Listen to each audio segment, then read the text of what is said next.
கர்த்தருக்கு ஸ்தோத்திரம். தேவனுக்கு மகிமை உண்டாவதாக. ஆண்டவரும் இரட்சகருமான இயேசு கிறிஸ்துவின் நாமத்தில் உங்கள் யாவருக்கும் என் அன்பின் வாழ்த்துக்களை தெரிவித்துக் கொள்கிறேன். தேவனின் வார்த்தை வெளிப்படும் நேரம். தேவ செய்தியின் தலைப்பு எழும்புங்கள். என் அன்பு சகோதரனே சகோதரியே, இந்த நாட்கள்ல பாருங்க, நாம் எழும்ப வேண்டும்.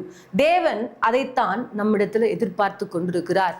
நீங்கள் எழும்பினால் உங்களுக்கென்று கர்த்தர் ஒரு வல்லமையை கொடுக்க வல்லமை உள்ளவராயிருக்கிறார்.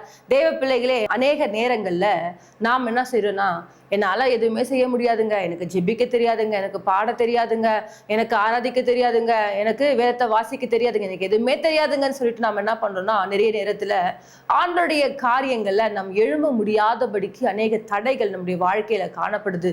தேவ பிள்ளைகளே, ஆகவேதான் ஆண்டவர் சொல்றாரு, எழும்பு எழும்பு சீயோனே, உன் வல்லமையை தரித்துக்கொள். ஹல்லேலூயா. ஏசாயாவின் புஸ்தகம் 52ஆம் அதிகாரத்துல நீங்கள் 1ஆம் வசனத்தை வாசிப்பீங்கன்னு சொன்னா, எழும்பு எழும்பு சீயோனே, உன் வல்லமையை தரித்துக்கொள், பரிசுத்த நகரமாகிய எருசலேமே, உன் அலங்கார வஸ்திரங்களை உடுத்திக்கொள், விருத்த சேதனம் இல்லாதவனும் அசுத்தனும் இனி உன்னிடத்தில் வருவதில்லை. ஹல்லேலூயா. இங்க ரொம்ப அழகா சொல்றாரு பாருங்க, எழும்பு எழும்பு சீயோனே, உன் வல்லமை நீ என்ன பண்ணு, தரித்துக்கொள். அப்ப பாருங்க, உங்களுக்கென்று கர்த்தர் ஒரு வல்லமையை வைத்திருக்கிறார். அந்த வல்லமைகளை நீங்கள் என்ன பண்ணுமாம், தரித்து கொள்ள வேண்டும். ஹல்லேலூயா. பரிசுத்த நகரமாகிய எருசலேமே, உன் அலங்கார வஸ்திரங்களை என்ன பண்ணு, உடுத்திக்கொள். ஹல்லேலூயா. உங்களுக்கென்று கர்த்தர் ஒரு வஸ்திரத்தை வைத்திருக்க, அலங்காரமான வஸ்திரம். அந்த வஸ்திரங்களை நீங்கள் தரித்து கொள்ளக்கூடியவர்களா இருக்க வேண்டும். பாருங்க, நாம் வெளி தோற்றத்துல அலங்காரமான வஸ்திரங்களை தரித்து கொள்வதை காட்டிலும் ஆவிக்குரிய வாழ்க்கையில நாம் தேவ சமூகத்துல அன்பு, சமாதானம், சாந்தம், இச்சையடக்கம், தயவு, நற்குணம், இப்படிப்பட்ட ஆவிக்குரிய காரியங்களை தரித்தவர்களாய் காணப்பட வேண்டும். ஹல்லேலூயா.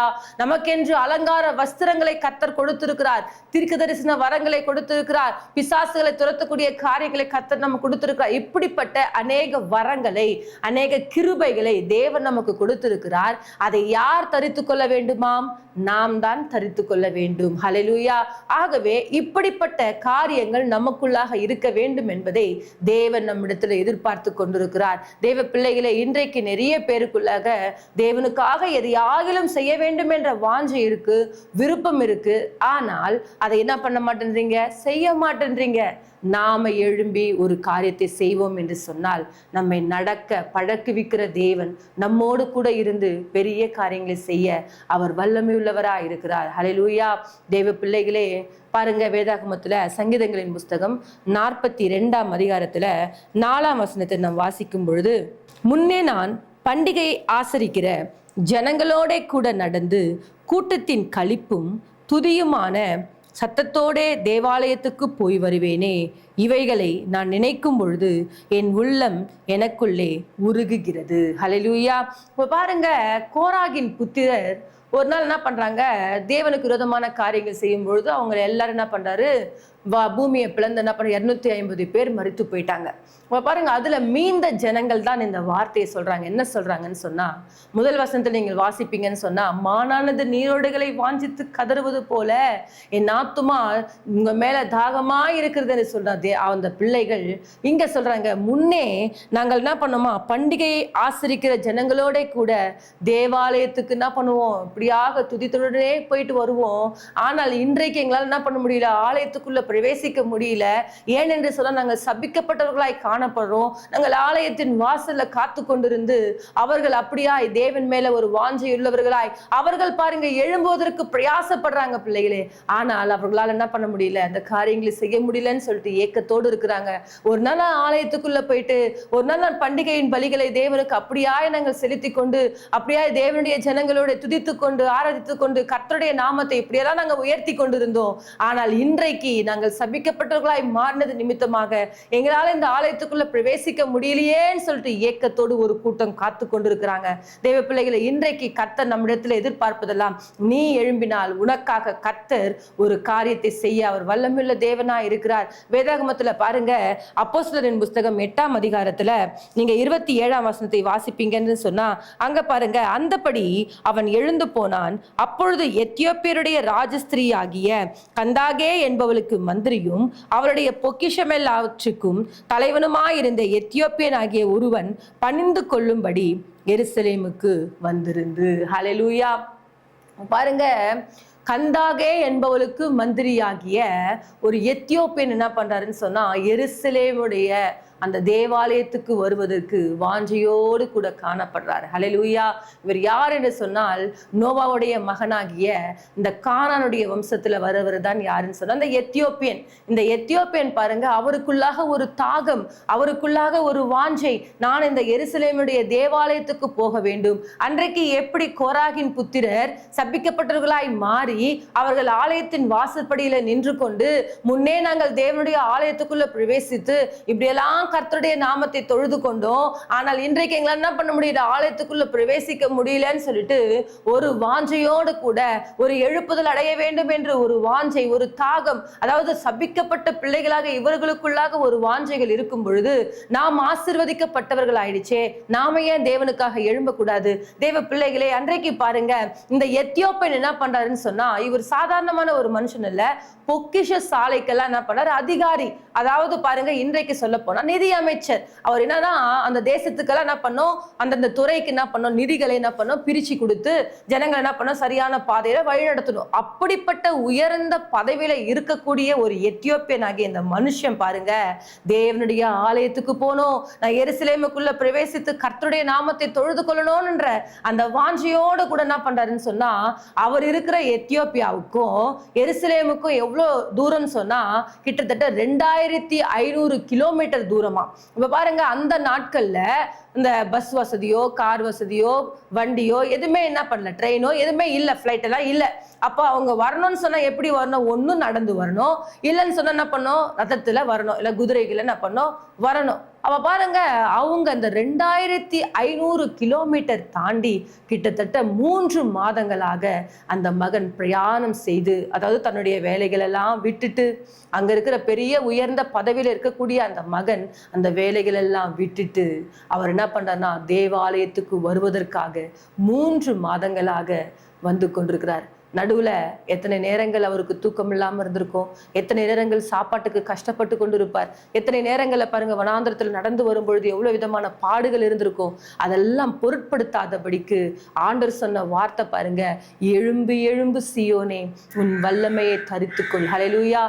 கானான் வம்சத்துல ஒரு சபிக்கப்பட்ட ஒரு வம்சத்துல வந்த ஒரு மகனே தேவனுக்காக எழும்ப வேண்டும் என்று சொல்லி 2500 கிலோமீட்டர் தாண்டி வந்து தேவாலயத்துக்குள்ள வராரு. அவர் யாருன்னு சொன்னா ஒரு அன்னகன். அதாவது எல்லாரும் என்ன பண்ணிருப்பாங்க, அவரை குறைவாய் பார்த்திருப்பாங்க. அந்த எத்தியோப்பியர்கள் எப்படி இருப்பாங்கன்னு சொன்னா, கருப்பா இருப்பாங்களாம். அவர்கள் எப்படி இருப்பாங்கன்னா, ரொம்ப கருப்பா இருப்பாங்க, நீக்ரோஸ் எல்லாம் இருப்பாங்க பாருங்க, அந்த மாதிரி ஒரு கருப்பான ஒரு தோற்றத்தில் இருப்பாங்க. அப்ப யூதர்களால் எப்படி இருப்பாங்க, நல்ல வெள்ளை வெள்ளன்னு வெண்மையின் சிவப்புமா இருப்பாங்க. அப்ப ஆலயத்துக்குள்ள அவர் வந்து நிற்கும் பொழுதே ஜனங்கள் எப்படி பார்த்திருப்பாங்க அவரை, ஒரு மாதிரி கிண்டலா, யார் இவன் இப்படி இருக்கானே அப்படின்னு சொல்லிட்டு. ஆனா அதெல்லாம் அவர் பொருட்படுத்தவே இல்லைங்க. அவர் பொருட்படுத்தாதபடிக்கு அவர் தேவ சமூகத்துக்குள்ள வந்தான்ற நோக்கத்தோடு கூட, அந்த சந்தோஷத்தோட கூட என்ன பண்றாருன்னா, ஆண்டுடைய நாமத்தை உயர்த்தி கொண்டு வெளியே கடந்து வரும் பொழுது பாருங்க, ரதத்துல உட்காந்து ஏசாயாவின் புஸ்தகத்தை என்ன பண்றாராம், எடுத்து வாசித்து கொண்டிருக்கிறார். இதே நாமளாம் தான் என்ன பண்ணுவோம்னு சொன்னா, அநேக நேரங்கள்ல இந்த சர்ச்சுக்கே வரக்கூடாதுங்க, எல்லாரும் என்ன ஒரு மாதிரி பாக்குறாங்க, என்ன குறைவா பாக்குறாங்கன்னு சொல்லிட்டு நம்ம என்ன பண்ணுவோம்னா, நம்ம அதை ஒரு மாதிரி ஃபீல் பண்ணிட்டு என்ன பண்ணுவோம், போகக்கூடாதுன்னு சொல்லிட்டு எண்ணம் கொண்டிருப்போம், அந்த தெய்வமே நமக்கு வேணான்னு சொல்லிட்டு விட்டுருப்போம். ஆனால் இந்த எத்தியோப்பியன் பாருங்க, எத்தனை பேர் எத்தனை ஏளனமாய் பேசினாலும், எத்தனை குறைவாய் தன்னை பார்த்தாலும் அதை பொருட்படுத்தாதபடிக்கு அவர் வெளியே வரும் பொழுது வேதாகமத்தை வாசித்து கொண்டு வரார். உடனே பாருங்க, பிலிப்பு கிட்ட கர்த்தர் சொல்ல, நீ போய் ரதத்துடன் என்ன பண்ண, சேர்ந்து கொண்டு அந்த மகனுக்கு தேவனுடைய வார்த்தைகளை போதி என்று சொல்லி. ஹல்லேலூயா. அப்ப பாருங்க, அவர் படித்து கொண்டிருக்கிற அந்த வேதாகமத்தினுடைய வசனங்களுக்கு இந்த பிலிப்பு விளக்கம் சொல்லும் பொழுது, அங்க தண்ணீர் இருக்கு, அதை பார்த்து ஞானஸ்நானம் பெற்றுக்கொள்வதற்கு ஏதாவது தடை இருக்கா, இல்ல, நான் ஞானஸ்நானம் பெற்றுக்கொள்கிறேன் என்று சொல்லி அவர் தேவனுடைய பிள்ளையாய் மாறினார். ஹல்லேலூயா. தேவ பிள்ளைகளே, இன்றைக்கு இந்த வார்த்தைகளை கேட்டுக்கொண்டிருக்கிற உங்களுடைய வாழ்க்கையில கூட நீங்கள் தேவனுக்காக எழும்பி பிரகாசிக்க முற்படுங்கள். இன்றைக்கு நீங்கள் கூட எழும்பினால் தேவன் உங்களை கொண்டு ஒரு பெரிய காரியத்தை செய்வார். தான் ஏற்றுக்கொண்ட இயேசுவை தனக்குள்ளாக வைத்திருக்க மாட்டாரு. அந்த எத்தியோப்பியாவுக்கு போயிட்டு அங்க இயேசுவை அநேகருக்கு பறைசாற்றி இருப்பார். தேவ பிள்ளைகளே, இன்றைக்கு கூட நம்முடைய வாழ்க்கையில நாம் இந்த இயேசுவை ஏற்றுக்கொண்டு நம் மௌனமாய் இருக்காதபடிக்கு தேவனுக்காக எழும்பி பிரகாசிக்க கூடியவர்களாய், ஒவ்வொரு நாளும் ஜெபிக்கக்கூடியவர்களாய், ஒவ்வொரு நாளும் வேதத்தை வாசிக்கக்கூடியவர்களாய், தேவ சமூகத்துக்கு போயிட்டு தேவனுடைய நாமத்தை பறைசாற்றக்கூடியவர்களாய், அநேகருக்கு சுவிசேஷத்தை அறிவிக்கக்கூடியவர்களாய் நாம் மாறக்கூடியவர்களாய் இருக்க வேண்டும். ஹல்லேலூயா. தேவன் அதைத்தான் நம்மிடத்தில் எதிர்பார்த்து கொண்டிருக்கிறார். இன்றைக்கு எழும்பு எழும்பு சீயோனே, உன் வல்லமையை தரித்துக்கொள். உனக்கு ஒரு அலங்கார வஸ்திரத்தை கர்த்தர் உனக்கு கொடுத்திருக்கிறார். அந்த வஸ்திரத்தை நீ தான் உடுத்திக் கொள்ள வேண்டும். அந்த வஸ்திரங்களை நீங்கள் உடுத்திக் கொண்டு தேவனுக்காக எழும்பி பிரகாசிக்க கூடியவர்களாய் இருக்க வேண்டும். தூசியை உதறிவிட்டு எழும்பு என்று கர்த்தர் சொல்கிறார். ஹல்லேலூயா. உங்களுக்குள்ளாக காணப்படுற எல்லா பாவ காரியங்கள், தேவனுக்கு பிரியமில்லாத அத்தனை செயல்களையும் நீங்கள் என்ன பண்ணும்? அகற்றி விட்டு தேவனுக்காக எழும்பும் பொழுது கர்த்தர் உங்களை கொண்டு ஒரு பெரிய காரியத்தை செய்ய வல்லமையுள்ள தேவனா இருக்கிறார். ஹல்லேலூயா.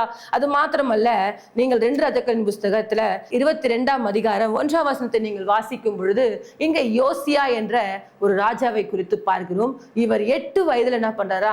ராஜாவாய் மாற்றப்பட்டிருக்கிறார். ஹல்லேலூயா.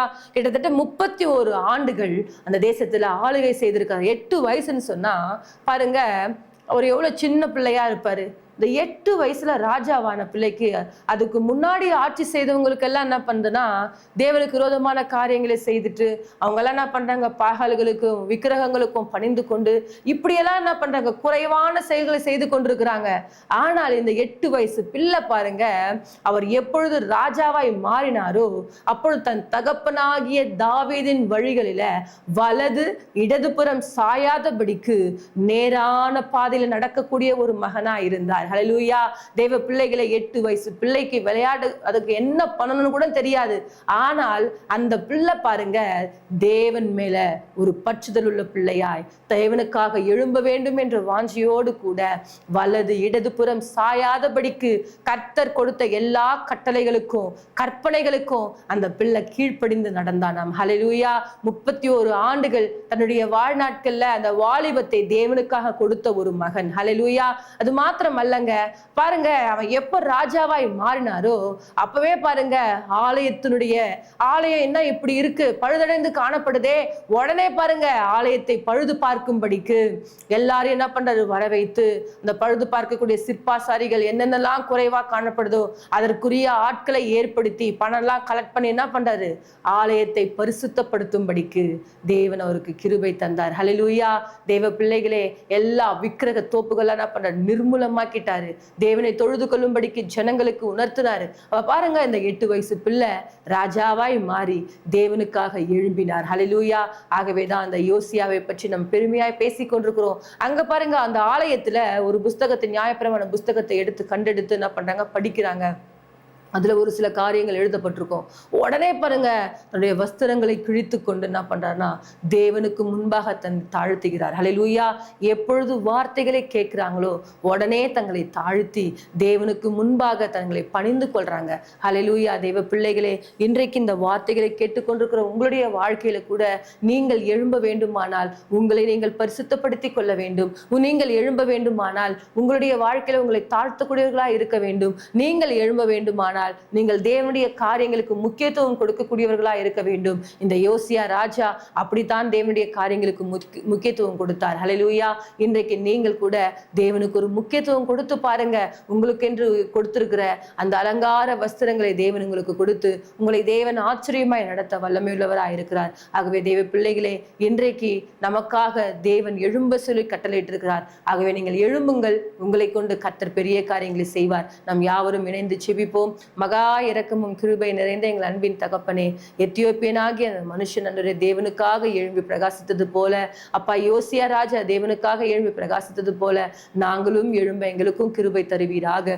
உங்க தயவுள்ள கரம் எங்களோடு கூட இருக்கட்டும். இந்த வார்த்தைகளை கேட்டுக்கொண்டிருக்கிற ஒவ்வொரு பிள்ளையுடைய வாழ்க்கையிலும் அப்படிப்பட்ட காரியங்கள் நடக்கட்டும். ஆவினர் தாமே வழிநடத்தும், பெரிய காரியங்களை செய்யும். இயேசுவின் மூலம் செபிக்கிறோம் நல்ல பிதாவே, ஆமென். கர்த்தர் தாமே உங்களை ஆசீர்வதிப்பாராக. God bless you.